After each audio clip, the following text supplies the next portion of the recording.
কোরআনে কারিমের সূরা জমার ভেতরে আল্লাহ জানিয়েছেন, ইয়া আইয়ুহাল্লাযীনা আমানু ইযা নুদিয়া লিস-সালাতি মিন ইয়াউমিল জুমআতি ফাসআউ ইলা যিকরিল্লাহি ওয়া যারুল বাই' যালিকুম খায়রুল লাকুম ইন কুনতুম তা'লামুন।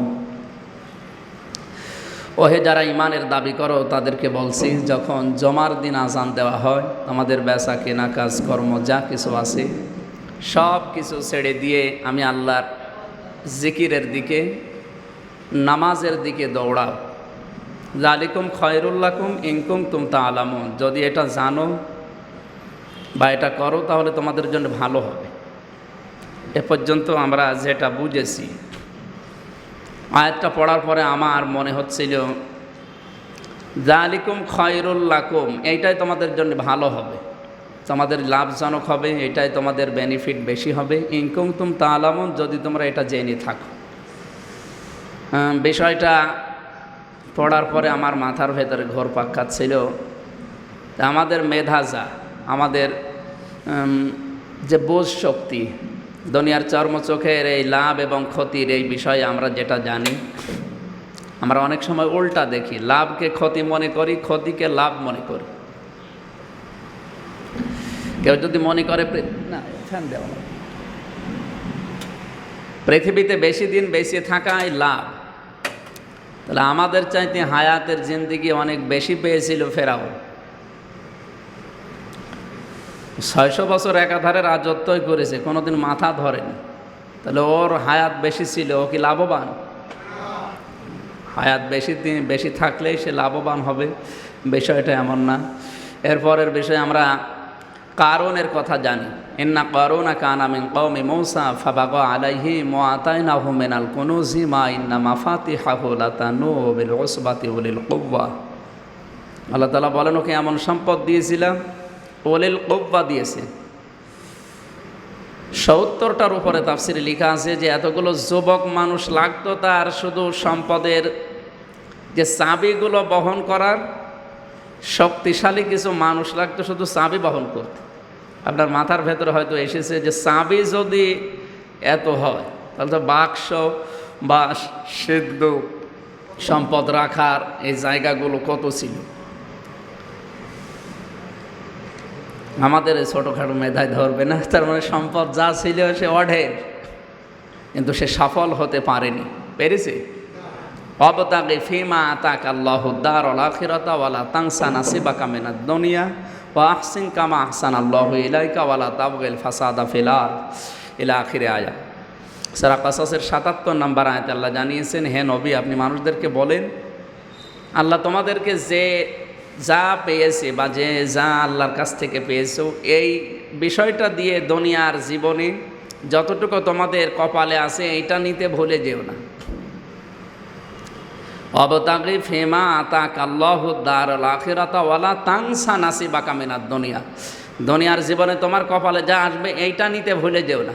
কিন্তু তোমার উচিত হবে পৃথিবীতে যেই জায়গায় আছে ওই জায়গা থেকে যেন সে আখিরাতের ঘর তৈরি করে নেয়। সুযোগ জীবনে সব সময় আসে না, যখনই আপনি সুযোগ পেয়েছেন ওই সময়ে আপনি আখিরাতের ঘরটা, ওই জায়গা কাজে লাগিয়ে তৈরি করে নেবেন।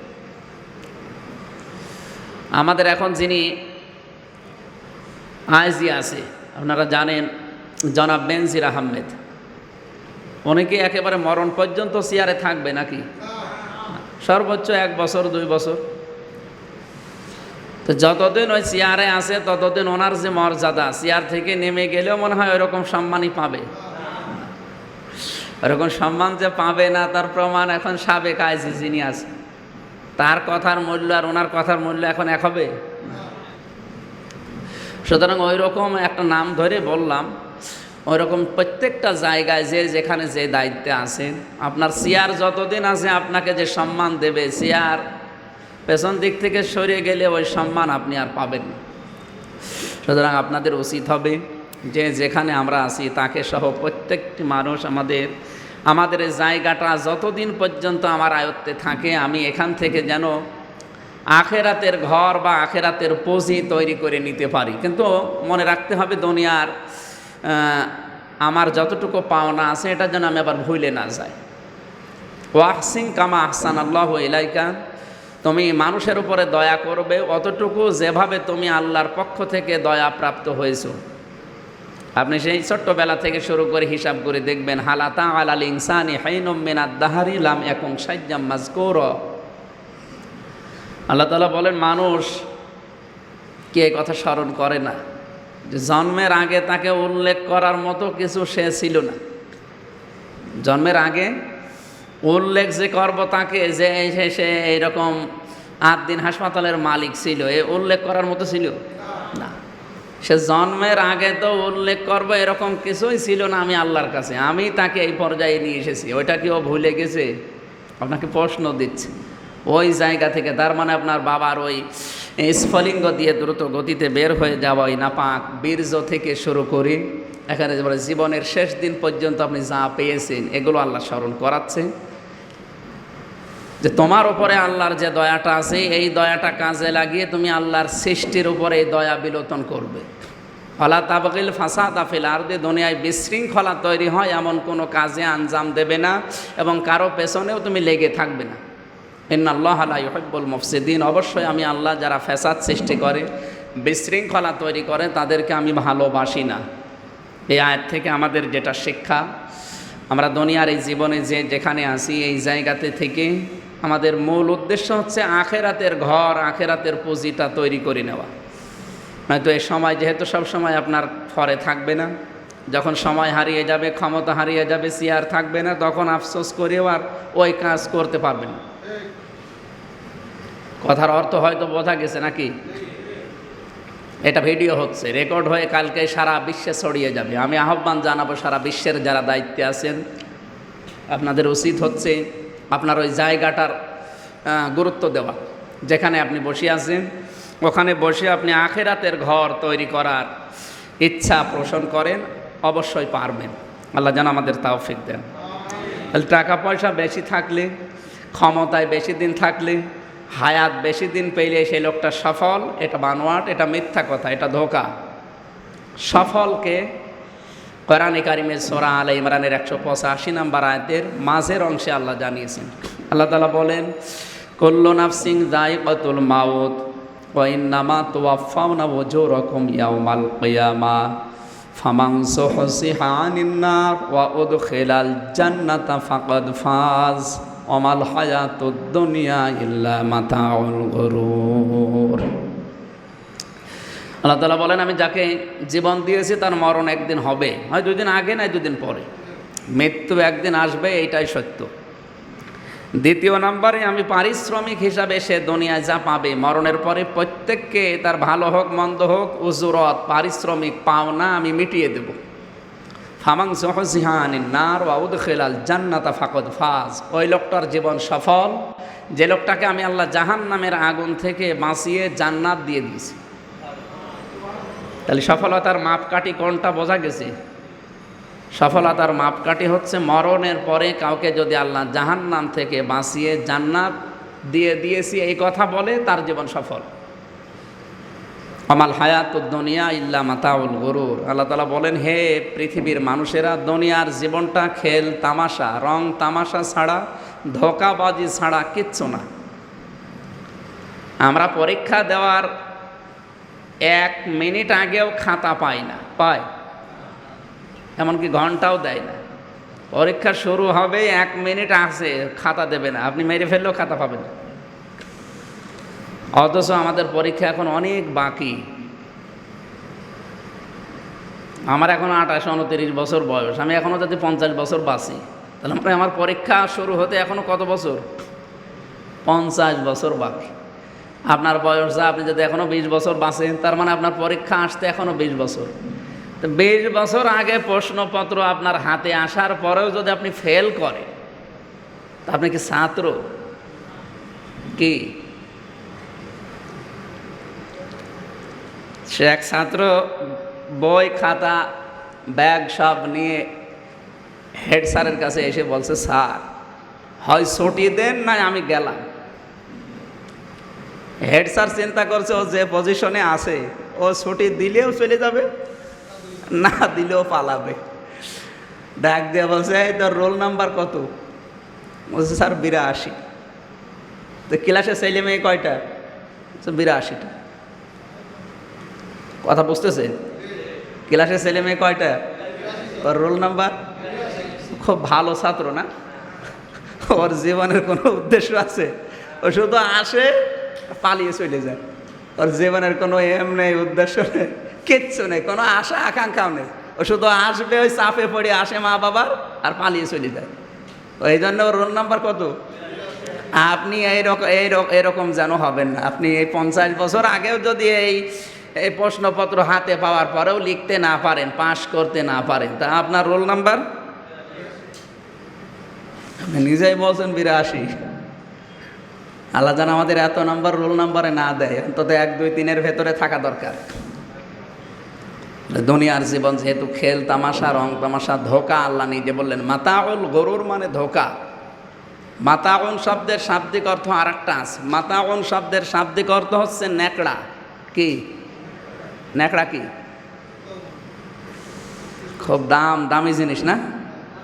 এই যে ঘর, হাসপাতাল, এগুলো পরিষ্কার পরিচ্ছন্ন করার পরে উচ্ছিষ্ট যে কাপড়টা, ছেঁড়া কাপড়, এগুলোই মানুষ ব্যবহার করে বেশি। এই ন্যাকড়াটা কি কেউ দাম দিয়ে কিনতে চায়? আল্লাহ কিন্তু এই দুনিয়ার হায়াতটাকে ওইটার সাথে তুলনা দিয়েছেন যে মাতাউল গরুর, ওটা হচ্ছে ন্যাকড়া। আমরা এই ন্যাকড়ার পেছনে থাকতে গিয়ে আমাদের আসল উদ্দেশ্য যেন আমরা ভুলে না যাই। যদি আমাদের বিবেক থাকে, বুদ্ধি থাকে, আল্লাহ আমাদের যেন কাজে লাগানোর তৌফিক দেন। এতক্ষণ কথা বলার সামারাইজ এটা যে দুনিয়ায় বেশি দিন হায়াত পাওয়া, টাকা পয়সার মালিক হওয়া, ক্ষমতায় বেশি দিন থাকা, এইটাই সফলতার মাপকাঠি না। সফলতার মাপকাঠি হচ্ছে মরণের পরে কাউকে যদি আল্লাহ জাহান্নাম থেকে বাঁচিয়ে জান্নাত দিয়ে দেয়, এইটা। আল্লাহ আমাদের জীবনে যেন এটা দান করেন, জোরে বলেন আমিন। তাহলে জমার নামাজের আজান হওয়ার পরে সব কাজ কাম বাদ দিয়ে আজানের পরে নামাজের দিকে দৌড়াও। এটা নামাজ পড়তে হবে আজানের আগে না পরে?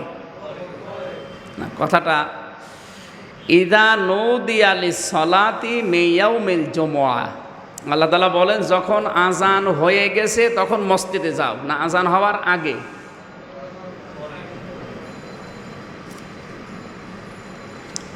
এটা বাংলাদেশে বেশি চলে। অনেকে আজান হওয়ার আগে 1-1.5 ঘন্টা 2 ঘন্টা আগে এসে মসজিদে বসে আছে, ফ্যান দিয়ে গল্প করছে, মনে হচ্ছে ফ্যান ওর বাবার। কোরআনের এই আয়াত অনুযায়ী আপনি আজানের আগে মসজিদে বিনা কারণে এসে বসে থাকার কোনো সুযোগ নেই। আপনি আসবেন মসজিদে আজান হওয়ার, নো দিয়া শব্দ দিয়েছেন এই জন্য। যখন আজান হয়ে গেছে, এটা মাঝে সিগা নদিয়া লিসসালাতি মিন ইয়াউমিল জুমআ, যখন আজান হয়ে গেছে তখন আপনাকে মসজিদে যাওয়া লাগবে। হ্যাঁ, আমি এখান থেকে এই কথা বলি না যে আপনার কোনো শিক্ষার বাকি আছে, কিছু শিখতে চান ইমামের কাছে, মুয়াজ্জিনের কাছে, আলেমের কাছে, আপনি এসে বসে শিখতে পারবেন না, বিষয়টা এমন না। আপনার যদি কিছু শেখার থাকে সেটা আলাদা। বিনা কারণে কাজ কাম বাদ দিয়ে এসে মসজিদে বসে থাকবেন, গল্প গুজব করবেন, দুনিয়াদারি না, এটা জায়েজ নেই। কথা বোঝা গেছে না? তাহলে আপনি মসজিদে আসবেন আজান হওয়ার আগে না পরে? পরে। হ্যাঁ, মসজিদে আসার পর। কেন এই গুরুত্ব আল্লাহ দিলেন? ফাসাউ ইলা যিকরিল্লাহি ওয়া যারুল বাই, তোমাদের বেচা কিনা, ব্যবসা বাণিজ্য, কাজ কর্ম যা আছে সব বন্ধ করে আসো। কেন দিয়েছেন? এরপরে আবার এতটুকু শেষ না করে যালিকুম খায়রুল লাকুম, এটা তোমাদের জন্য ভালো হবে, উত্তম হবে, লাভ হবে, ইন কুনতুম তা'লামুন, যদি তোমরা জানো। তো যদি তোমরা জানো বললেন কেন? আমরা তো যদির শব্দ ইন মানে যদি, ইন মানে কি? এই যদি শব্দের ব্যাখ্যায় আমরা যেটা দেখতে পাচ্ছি বাস্তবতার সাথে আল্লাহর এই কথার মিল নেই। কারণ এই দেশে এমনও মানুষ আছে, এই জমার নামাজ পড়তে কমপক্ষে 45 থেকে 1 ঘন্টা সময় আমাদের ব্যয় হয় নাকি? তো 1 ঘন্টা সময়ের ভেতরে সে কমপক্ষে 5 লাখ টাকা উপায় করতে পারে, এরকম মানুষও বাংলাদেশে নেই? আছে। আমাদের যে doctor professor Matiur Rahman sir আছে ইনসাফ বারাকা হাসপাতালের, আপনারা চেনেন অনেকে। ওনার যে অপারেশনগুলো, মানে যদি 1 ঘন্টা 2টা অপারেশন করে কমপক্ষে 5 লাখ টাকা উপায় করা তার কোনো ব্যাপার না।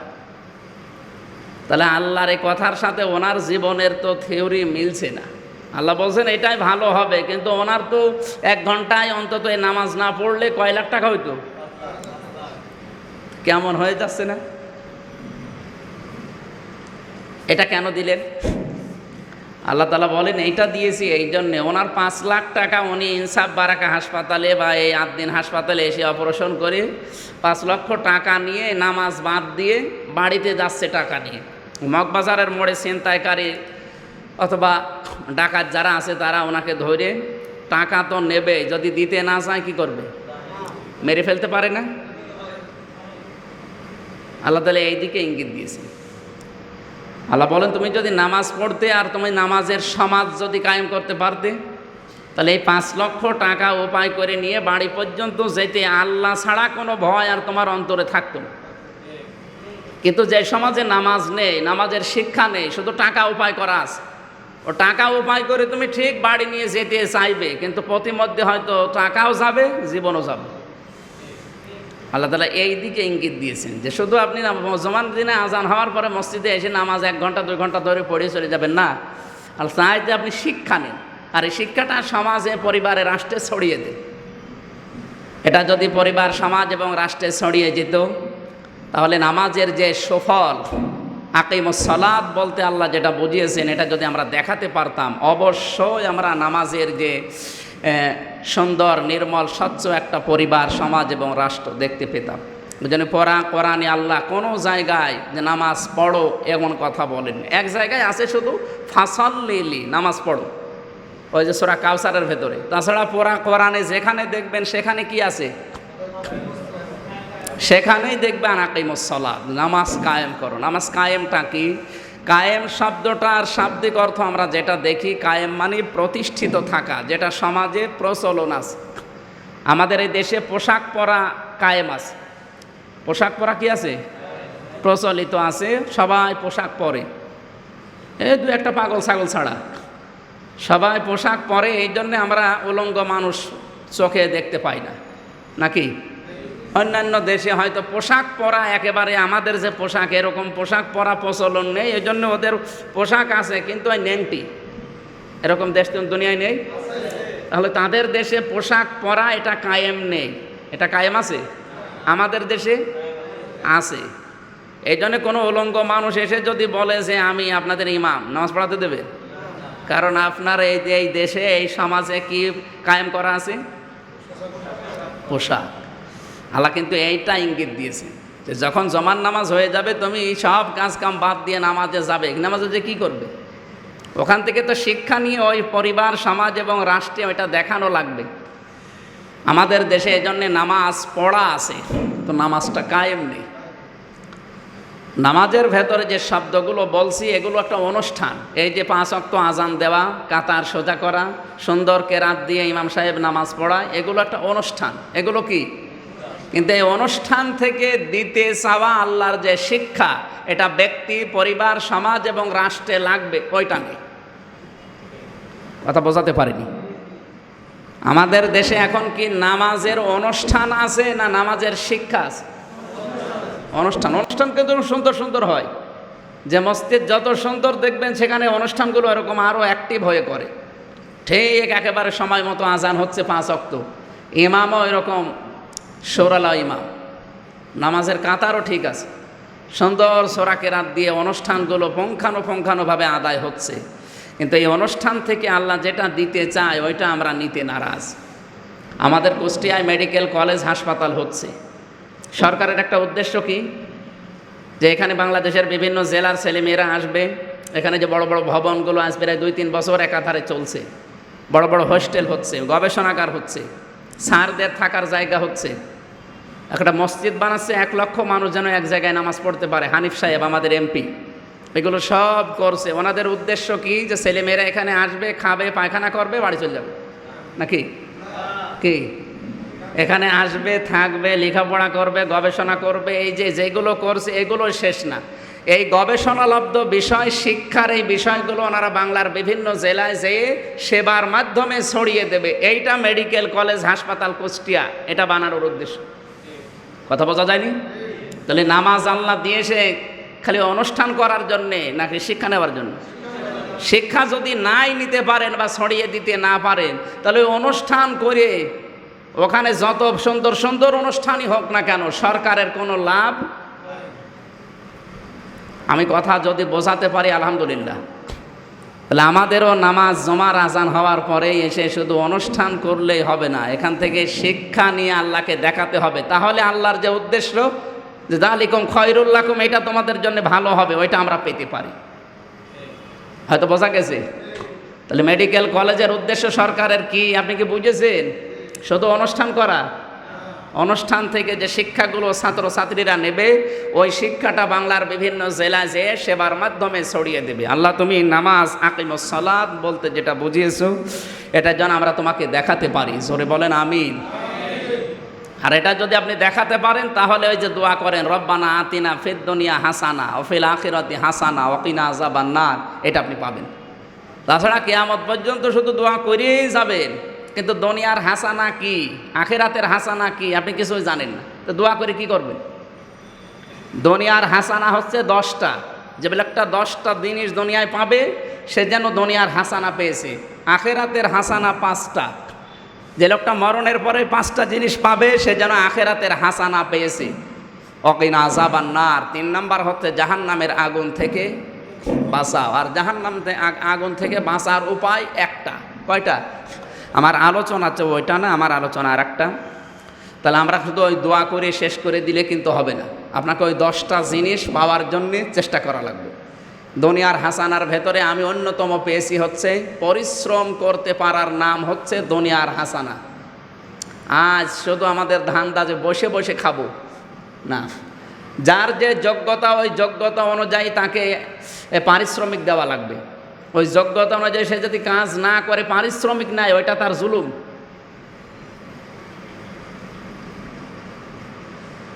কথা আমার মনে হয় বোঝেননি। আমরা যদি আজ অনুধাবন করি দেশের দায়িত্ব এভাবে নিতে পারতাম যে আমার যে দায়িত্বটা এটা সঠিকভাবে আমি পালন করার পারিশ্রমিক এই হয়, এতটুকু হয়, তাহলে আমার যোগ্যতা অর্জন করে আমি ওই জায়গায় যেতাম। আমাদের তো এই ধান্দাগুলো নেই। কাজ না করে কি করে উপায় করা যায় সেই ধান্দায় আছি। এই জন্য দুনিয়ার হাসানা আমরা পাই না। দুনিয়ার হাসানা কয়টা বললাম আমি? তার ভেতরে অন্যতম কোনটা? কাজ করতে পারে যে লোকটা, পরিশ্রম করতে পারার নাম হচ্ছে দুনিয়ার হাসানা। এটা যদি আপনাকে আল্লাহ দেয়, শুকরিয়া আদায় করবেন যে আপনি খাটতে পারেন, আপনি কাজ করতে পারেন। কাজ সবাই করতে পারে না। লাকাদ খলাকনাল ইনসানা ফি কাবাদ, কোরআনে আছে নাকি আমি বানালাম? লাকাদ খলাকনাল ইনসানা ফি কাবাদ। কাবাদ মানে আল্লাহ তাআলা বলেন আমি মানুষকে বানিয়েছি কঠোর পরিশ্রম করার জন্য। আপনি সেই পরিশ্রম হয়তো শারীরিক হতে পারে, মেধার হতে পারে, লেখনির হতে পারে, আপনার বুদ্ধি বিবেকের হতে পারে। এক একজনের পরিশ্রম এক এক রকম না, সবার এক রকম। মাঠে যারা কাজ করে তাদের পরিশ্রম শরীরের, কিসের? অফিসে যারা কাজ করে ওদের পরিশ্রম হচ্ছে মেধার, কিসের? এখনো 2 জনের পরিশ্রম কি এক? সম্মানিত ভাইরা, এই জন্য কাজ করতে পারার নাম হচ্ছে দুনিয়ার হাসান। আর আপনি কাজ না করে উপায় করেন, ওই উপায়টা তো 100 ভাগ হালাল নাকি? আল্লাহ আমাদেরকে খালি রব্বানা আতিনা ফিদ দুনিয়া, এই আয়াত যখন আমরা পড়ি মোনাজাতে অনেকে কান্নাকাটি করে, কি আবেগ! অথচ দুনিয়ার হাসানা পাওয়ার জন্য যে 10টা, একটাও কোনো দিন চেষ্টাও করেন। তা আপনি কি বেকারে রব্বানা আতিনা ফিদ দুনিয়া কেন করেন? আয়াতের দিকে আপনি খেয়াল করে দেখবেন, সিরিয়াল হিসাবে আল্লাহ কিন্তু আখিরাতের নাম আগে দেয়নি, দিয়েছে কিসের নাম? রব্বানা আতিনা ফিদ দুনিয়া হাসানা। আল্লাহ দুনিয়ায় হাসানা দাও, কল্যাণ দাও, এরপরে আখিরাতে দিও। আল্লাহকে আগে আখিরাতে দাও, এরপরে দুনিয়ায় দিও বলতে পারতেন না? বলেননি কেন? কারণ দুনিয়ার জীবন যদি আপনি সুখময়, শান্তিময়, নিরাপদ করতে না পারেন, আপনি আখিরাতেও শান্তি পাবেন না। এজন্য দুনিয়ার জীবনটা সুখময়, শান্তিময় করা দরকার। আর এটা তো ফেরেশতারা করবে না, আমরা যে যে জায়গায় আছি আমরা চেষ্টা চালিয়ে যাব দুনিয়ার জীবন সুখময় করা, শান্তিময় করা, নিরাপদ করা। আর নিরাপদ করতে হলেই তো এই যে করোনা ভাইরাস কেন এসেছে। দুনিয়ার জীবনটা আমরা শান্ত, সুখ এবং নিরাপদ, সুশৃঙ্খল করতে পারি না, এই জন্য আল্লাহ কন্ট্রোল করার জন্য রোগ দিয়েছে। এই 3-4 মাসে রোগ আসার কারণে মানুষ যতটুকুই কন্ট্রোল হচ্ছে, নিজেকে সেভ করছে অন্যের থেকে। রোগ এসে যাবে এই জন্যে মোসাবা, হ্যান্ডশেক, এরপরে কোলাকুলি, কাছাকাছি এগুলো যেতে চাই না। এই ভয়টা যদি আল্লাহ, আমার মনে হয় মানুষ পাপের কাজগুলোকে এভাবে ভয় করে ফিরে আসতো, তাহলে করোনা আসার মানে যে উদ্দেশ্য এটা সাকসেস হতো। আমি বিমানবালারদের এখন দেখছি যেটা ওরা যেভাবে এখন বিমানবালার কাজ করছে, ও মনে হচ্ছে জান্নাত থেকে পালিয়ে এসেছে, এমন পোশাক আশাক করে। অথচ অন্যান্য সময় বিমানবালা দেখেননি কতটুকু পোশাক পরে। তা তো বাংলাদেশের এদের একটা আছে, অন্যান্য দেশে আমি যে দেখেছি এই হাফ প্যান্ট, আর বাকিগুলো তো নাই বললাম। অথচ ওই মেয়েরা এখন যে পোশাক পরে এই কাজগুলো করছে, কাজ তো করাই যাচ্ছে। বিমানবালার যে দায়িত্বগুলো এখন কিন্তু ওই সেই মেয়েরাই আছে, শুধু পোশাক পাল্টিয়েছে, পর্দা কত প্রকার কি কি এখন ওরা দেখাচ্ছে। আর কাছে আসা তো দূরের কথা, চা চাবেন আপনি 1.5 হাত দূর থেকে চা দেবে। আমার যতটুকু ধারণা আল্লাহ এইটাই করতে চেয়েছিলেন, মানুষ যেন কন্ট্রোল হয়, উশৃঙ্খল দুনিয়া অশান্ত হয়ে যাবে, এটা আল্লাহ চাই না। আমরা এখন যেমন খুব সচেতন হয়ে কফ থুথু লালা যেখানে সেখানে ফেলতে চাই না, কারণ এটা ফেললে আমারই ক্ষতি। এটা ফেললে কি পরিবারের সমাজের ভারসাম্য তো নষ্ট হচ্ছে, ওটা আমারও ক্ষতি, কারণ ওইটা বাতাসের সাথে মিশে ওই যেই লোক আক্রান্ত হবে তার কাছে হয়তো কোনো সময় আপনি যেতেও পারেন, সেটা আবার আপনারও হয়ে যাবে। এই ভয়ে মানুষ এখন ওইগুলোও থেকে দূরে থাকছে। আত্মহুর ও সাতরুল ইমান বলতে নবীজি যেটা বুঝিয়েছেন যে পবিত্রতা বা পরিষ্কার পরিচ্ছন্নতা এটা ইমানের অর্ধেক। এটা শুধুমাত্র শরীর পবিত্র না, এই পবিত্র বলতে পরিবার, সমাজ, রাষ্ট্র, পৃথিবী সব পবিত্র করতে চায়। এই জন্য অন্যান্য জামানায় আল্লাহ গজব পাঠিয়েছিলেন এলাকা ভিত্তিক। হয়তো এক এলাকায় 10,000 মানুষ 20,000 মানুষ, সেখানে এলাকা নবীদের এলাকা। আর এবার যে গজবটা দিয়েছে, এই গজব কি এলাকা ভিত্তিক না তামাম দুনিয়া? তামাম দুনিয়া। আল্লাহ চায় যে তামাম দুনিয়া পরিষ্কার পরিচ্ছন্ন হয়ে যাক, বিশৃঙ্খলা যেন না হয়, সবাই যেন তার কর্ম যেটা দায়িত্ব ওটা যেন বুঝে কাজ করে। তার দায়িত্ব যদিও পালন করে, পৃথিবী আবার আগের সঠিক অবস্থায় ফিরে যাবে। করোনা থেকে এই শিক্ষা যদি আমরা নিতে পারতাম যে আত্মহুর ও সাতরুল ইমান, পবিত্রতা ইমানের অর্ধেক, সুতরাং শরীর থেকে শুরু করে একেবারে আন্তর্জাতিক জীবন পর্যন্ত সব আমরা পবিত্র পরিষ্কার পরিচ্ছন্ন নিট অ্যান্ড ক্লিন রাখতে চাই, তাহলে করোনা আসার উদ্দেশ্য সাকসেস হবে। তাহলে এসেছে আমরা খুব ভালো বলছি তা না, দোয়া করছে আল্লাহ যেন এই গজবটা আমাদের থেকে নিয়ে নেন। আর যে উদ্দেশ্যে তিনি পাঠিয়েছিলেন, এটা কেন পাঠিয়েছেন আল্লাহ জানিয়েছেন। জাহার আল ফাসাদু ফিল বাররি ওয়াল বাহরি বিমা কাসাবাত আইদিন নাস লিইউযিকাহুম বা'দাল্লাযী আমিলু লাআল্লাহুম ইয়ারজিউন। সূরা রুমের ভেতরে আছে 21 নম্বর পারায় 41 নম্বর আয়াত। আল্লাহ তাআলা বলেন, জলে স্থলে যে সমস্ত বিপদ আপদগুলো আসে, মুসিবত গজবগুলো, এগুলো সব তোমাদের হাতের পাপের কামাই করা ফসল। আমি আল্লাহ মাঝে মাঝে এগুলো তোমাদের উপরে দেই যেন তোমরা কন্ট্রোল হও, আমি আল্লাহর দিকে ফিরে আসো, অন্তত নত হও। তোমাদের যে দায়িত্ব আছে ওই দায়িত্বটা যেন তোমরা বুঝে নাও। মানুষের দায়িত্ব কি? কোরআনে কারিম মানুষকে যে সবচাইতে বড় দায়িত্ব হচ্ছে তা'মুরুনা বিল মা'রুফ ওয়া তানহাউনা আনিল মুনকার। এটার সামারাইজ হচ্ছে দুনিয়ার জীবনে আপনি বসবাসরত অবস্থায় কোরআনে বর্ণিত যত ন্যায় কাজ আছে সবগুলোর বাস্তবায়ন করা, আর যত অন্যায় কাজ আছে ওগুলোর প্রতিবন্ধকতা সৃষ্টি করা। এটা হচ্ছে মানুষকে দুনিয়ায় পাঠানোর উদ্দেশ্য। এই দায়িত্ব যেন মানুষ বুঝে নেয়। লাআল্লাহুম ইয়ারজিউন, তার মানে আমি চাই মানুষ যেন আমি আল্লাহর দিকে ফিরে আসা মানে তার দায়িত্ব যেন সে বুঝে নেয়।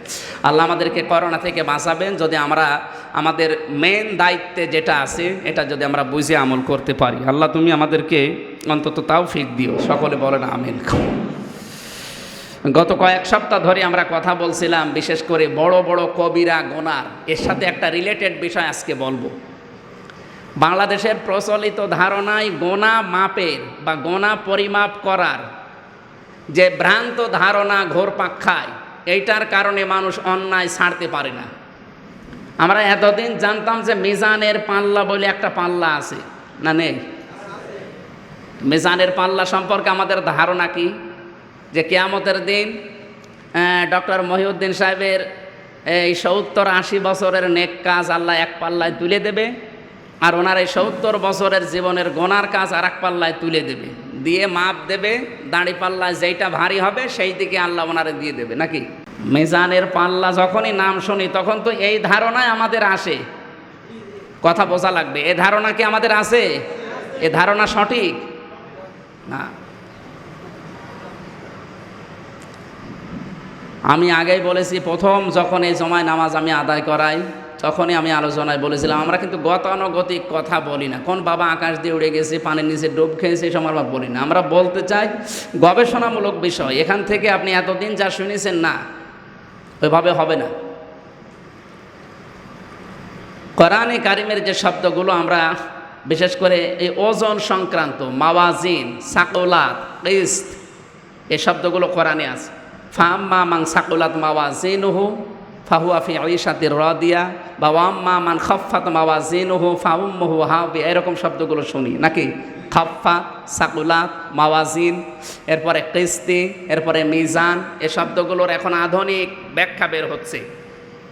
আমি এইদিকে ইঙ্গিত করছি। আমাদের এই ধারণা যদি না পাল্টায়, এই ধারণার কারণেই মানুষ আজ ঘুষ খায়, এই ধারণার কারণে মানুষ আজ নিজের তার দায়িত্ব পালন করে না।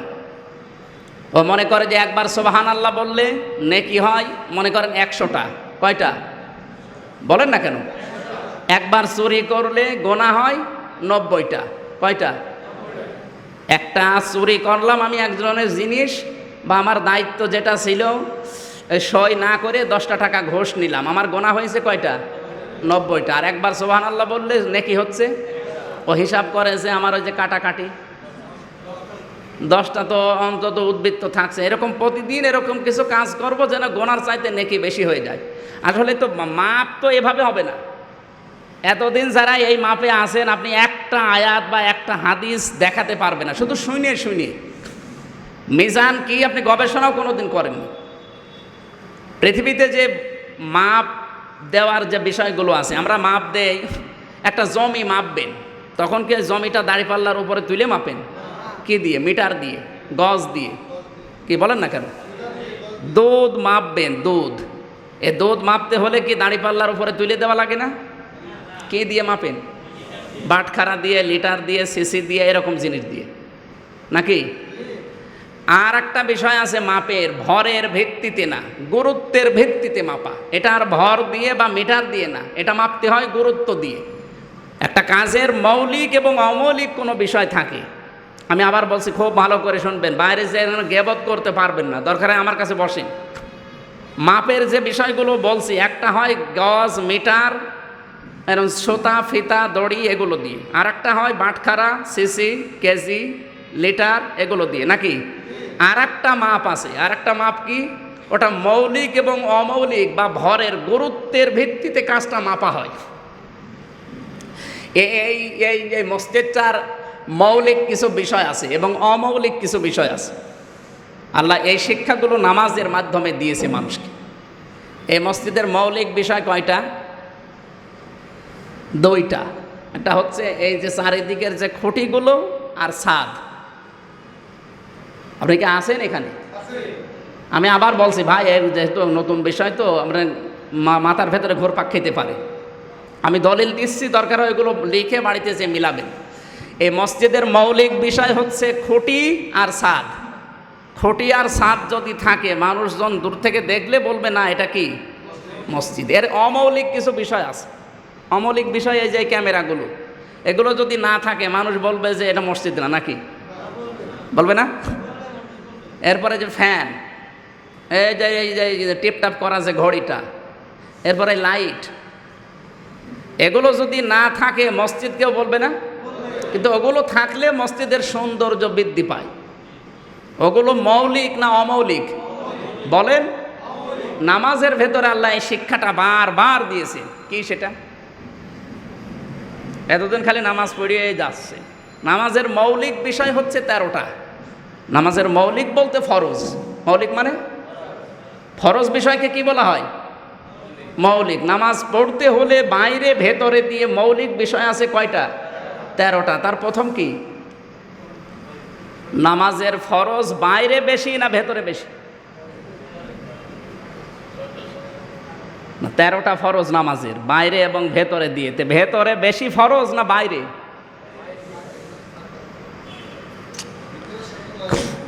না, ভেতরে 6টা, বাইরে 7টা। বাইরে যে 7টা, একটা বেশি। নামাজ শুরু করার আগেই ফরজ কয়টা? 7টা, তার একটা বেশি, অথচ ভেতরে কয়টা? তাহলে 6 6 12টা হওয়ার দরকার ছিল।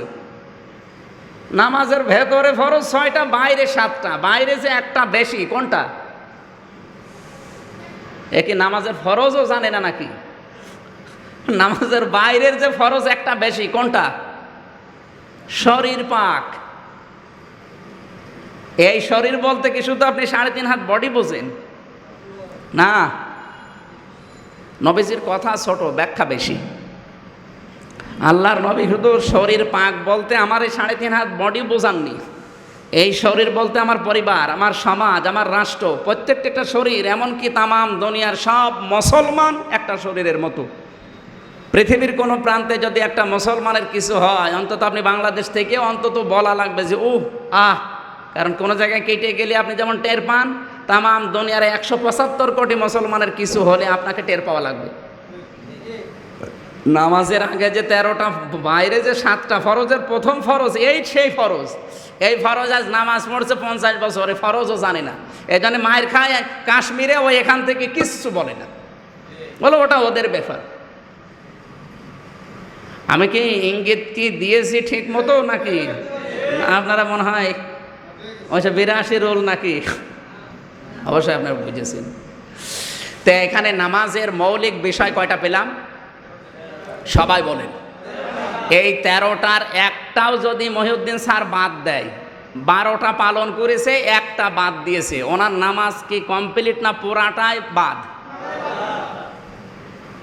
এইটা তো বেশ ভালোই বোঝে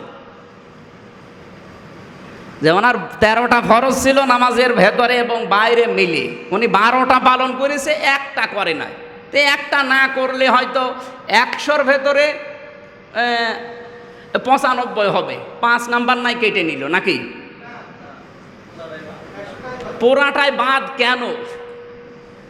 এটাই তো নামাজ শিক্ষা দেয় যে মৌলিক বিষয়ের যে কোনো একটা বাদ গেলে তোর পুরা 12টা কেন, যত ফরজ থাক সব বাদ। কথা বলে না কেন? আর এই 13টা ফরজ যদি সঠিকভাবে কেউ আদায় করে, আরও অমৌলিক যেগুলো আছে, সুন্নত আছে, নফল আছে, মুবাহ আছে, মুস্তাহাব নামাজের ভেতরে যেগুলো আছে, ওগুলো যদি কেউ পালন 100 ভাগ করতে পারে, তাহলে সোনায় সোহাগা।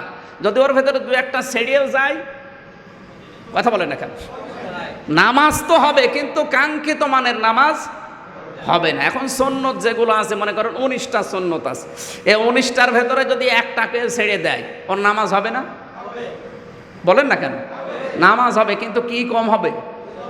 সওয়াব একটু কম হবে। কিন্তু এই 13টার একটাও বাদ গেলে, ও 100 বার সেজদা দিলে ওনার আর কোনো সওয়াব আর তো হবেই না, পুরাটাই কি জিরো, পুরাটাই কি জিরো।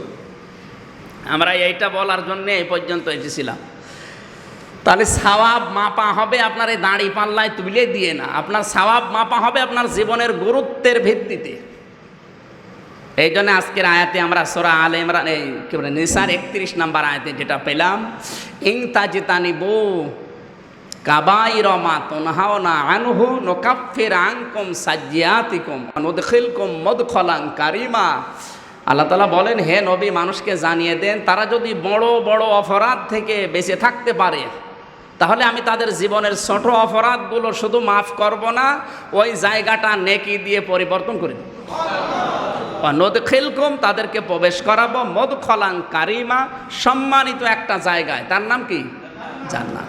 তাহলে এই আয়াতটা কি আপনি এ পর্যন্ত যদি বুঝে থাকেন যে মৌলিক কোনো বিষয় আপনার জীবনে যদি বাদ চলে যায়, তাহলে আপনার এই ছোটোখাটো যা আছে এগুলো অমৌলিক হাজার হাজার থাকলে কোনো লাভ নেই। এখানকার শুধু দেওয়াল আর ছাদ বাদ দিয়ে যদি 14 রকমের জিনিস দিয়ে সাজান, একেও মসজিদ বলবে? নামাজের 13টা ফরজ একটা বাদ দিলে 12টা আদায় করলে ফল হবে জিরো। জোরে বলেন।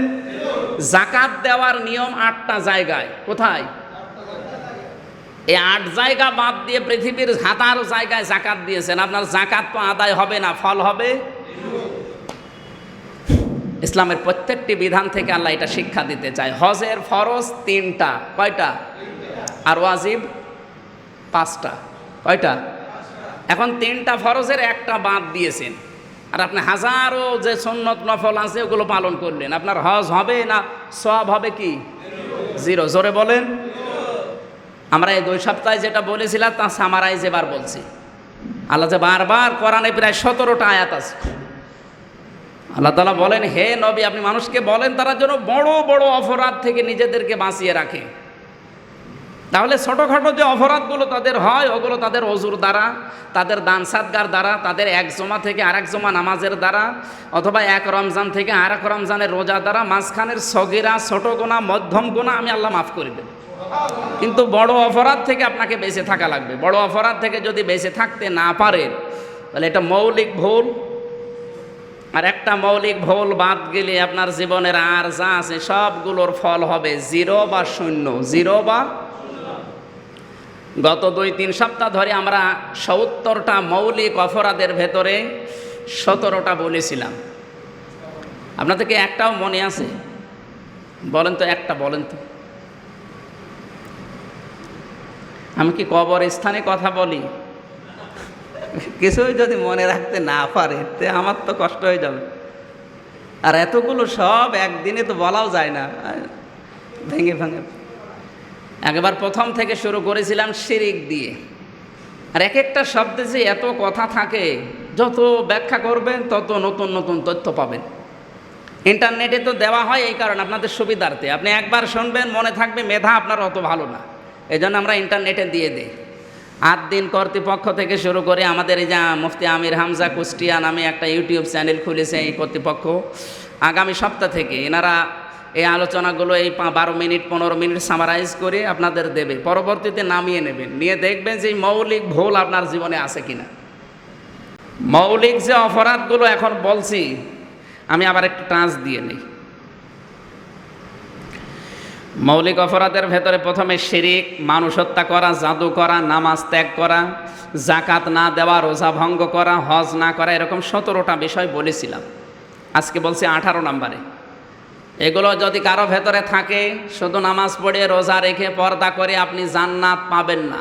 এগুলো থাকলে আপনাকে মৌলিক, যেহেতু আপনার জীবনের সব অপরাধ আল্লাহ মাফ করে দেবে। এ কি বলে? সব নেকির কাজ আল্লাহ ধ্বংস করে দেবে। ধ্বংস যে করবে তার কারণ কি? সূরা মুহাম্মদের 9 নম্বর আয়াতে আছে, যালিকা বিআন্নাহুম কারিহু মা আনজালাল্লাহু ফাআহবাতা আমালাহুম। শব্দের দিকে খেয়াল করবেন, ফাআহবাতা আমালাহুম। আমলের বহুবচন কি? আমাল। আমলের বহুবচন আমল মানে কাজ, আমল মানে, আর আমাল মানে কাজ সমূহ। আল্লাহ বলেন আমার নাজিলকৃত কোনো বিধান মানে না এমন না। যদি কেউ আমার নাজিলকৃত কোনো বিধানকে অপছন্দ করে, আমার নাজিলকৃত কোনো বিধানকে যদি কেউ মানে না এমন না, শুধু অপছন্দ করে, কারিহু মন খারাপ করে, এত মানা যায়, অথবা মনে মনে খারাপ ধারণা করে, কারিহু মা আনজালাল্লাহু ফাআহবাতা আমালাহুম, তাহলে আমি ওর জীবনের যে কাজগুলো ছিল সব ধ্বংস করে দেব। কত কঠিন কথা দেখেছেন? আল্লাহর কোনো নাজিলকৃত বিধানকে মানেন না এমন না, না মানলে তো সে বিষয় আলাদা। যদি কেউ অপছন্দ করে তাও তার জীবনের শত ভালো কাজ আল্লাহ নষ্ট করে দেবে শুধু এই অপছন্দ করার কারণে। এরকম মানুষ আমাদের দেশে এখন আর নেই। আছে, নাম ধরা লাগবে।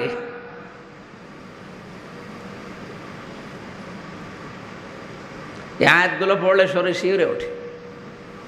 এরপরে লা তারফাউ আসওয়াতাকুম ফাওকা সাওতিন নাবী ওয়ালা তাজহারু লাহু বিল কওলি কাজহারি বাদিকুম লিবাদিন আন তাহবাতু আমালুকুম ওয়া আনতুম লা তাশউরুন। আল্লাহ বলেন, হে ঈমানদারেরা, আমার নবীর কথার উপরে কথা বলবা না। আমার নবী যে কথা বলেছে ওই কথার উপরে নতুন করে কোনো কথা বানাবা না। এমনকি নবীর কথার আওয়াজের উপরে কোনো আওয়াজ জোরে বলবা না। যদি এমন করো, তোমরা নিজেদের ভেতরে যে আওয়াজে কথা বলো ওই আওয়াজ যদি রসুলের কণ্ঠের উপরে চলে যায় বা তার বিধানের উপরে তোমার বিধানের নিয়ম নীতি চলে যায়, তাহলে তোমাদের জীবনের যত ভালো কাজ আছে এগুলো সব আমি আল্লাহ নষ্ট করে দেব, তোমরা টেরও পাবে না। ওয়াং তুমলা কি তাশউরুন, তোমরা টেরও পাবে যে কখন আমার নেকি ধ্বংস হয়ে গেছে। এই আয়াতটা নবীজির রওজার একেবারে সামনে লেখা আছে, যারা হজ করেছে তারা দেখিয়েছে, 1400 বছর আগে লেখা। হে পৃথিবীর মানুষেরা সাবধান, আমার নবীর কথার উপরে, নবীর বিধানের উপরে তোমাদের গলার আওয়াজ, তোমাদের বানানো বিধান যেন উপরে চলে না যায়। গত সপ্তাহে 17টা পয়েন্টের শেষ নাম্বার পয়েন্ট এটা ছিল, যারা আল্লাহর নবীর রেখে যাওয়া কোনো বিধান বাদ দিয়ে নিজেদের বাপদাদা, নিজেদের পীর সাহেব, মুরব্বীদের কোনো বিধানকে গুরুত্ব দেয়, সে কবিরা গুনাহ করে। আর ওই একটা কবিরা গুনাহ করার কারণে ওর জীবনের ভালো ভালো কাজগুলো আল্লাহ নষ্ট করে দেয়। কথা কত মারাত্মক কথা চিন্তা করেছেন? আল্লাহর নবীর রেখে যাওয়া সুন্নত বিধান, তার নিয়ম নীতি বাদ দিয়ে যদি আপনার অন্য কারো কাছে ভালো লাগে, আপনার বাবা একটা করেছে সেটা ভালো লাগছে, তাহলে আপনার জীবনের আর নেকির কাজ আল্লাহ রাখবে না, সব ধ্বংস করে দেবে। তাহলে নবীজির রেখে যাওয়া সুন্নত, মনে করেন একটা জিকির, যে জিকিরটা নবীজি শিখিয়েছেন, ওইটা বাদ দিয়ে আপনার বাবা আবার পীর সাহেব, আপনার মুরব্বী একটা নিয়ম দিল, আপনি যদি মনে করেন না এটা তো আমার কাছে অনেক ভালো লাগছে, অথচ রসুলেরটা অত ভালো না।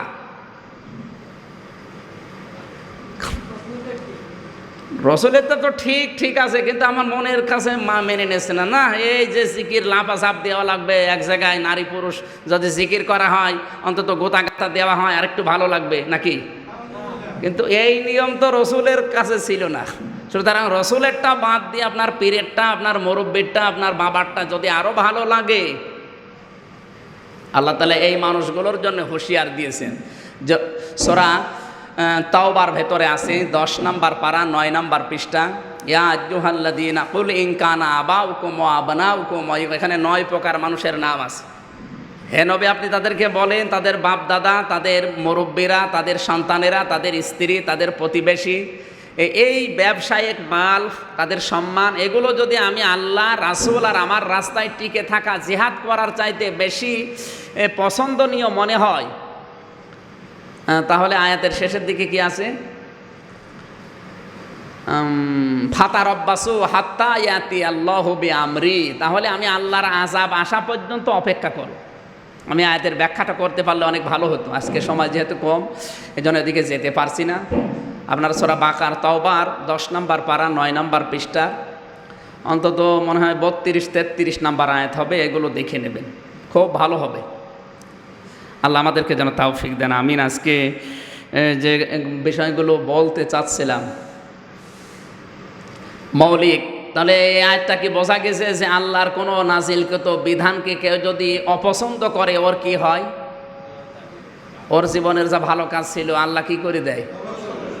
ধ্বংস করে শুধু দেয় তা না, আল্লাহ বলেন ধ্বংস যে করে দিয়েছি ও টেরও পায়নি। তার ভেতরে অন্যতম হচ্ছে অহংকার। কি? এটা তো এ দেশে নেই।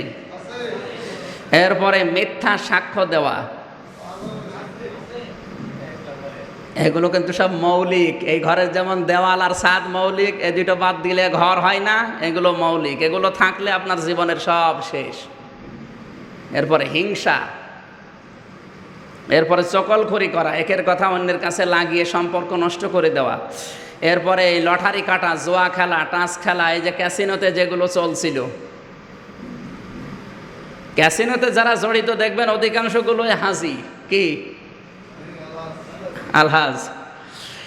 এরপরে সতী নারীর প্রতি অপবাদ দেওয়া, রাগ হয়েছে হয়তো অনেক একটা মেয়ের উপরে, তার উপরে অপবাদ দিয়ে তাকে তাড়িয়ে দেওয়া, বিদায় করে দেওয়া, তার সম্মান নষ্ট করা, এটা কবিরা গুনাহ। এরপরে অন্যের সম্পদ না বলে নেওয়া, তার মানে চুরি করা। এরপরে মিথ্যা শপথ খাওয়া, তাবিজ ব্যবহার করা,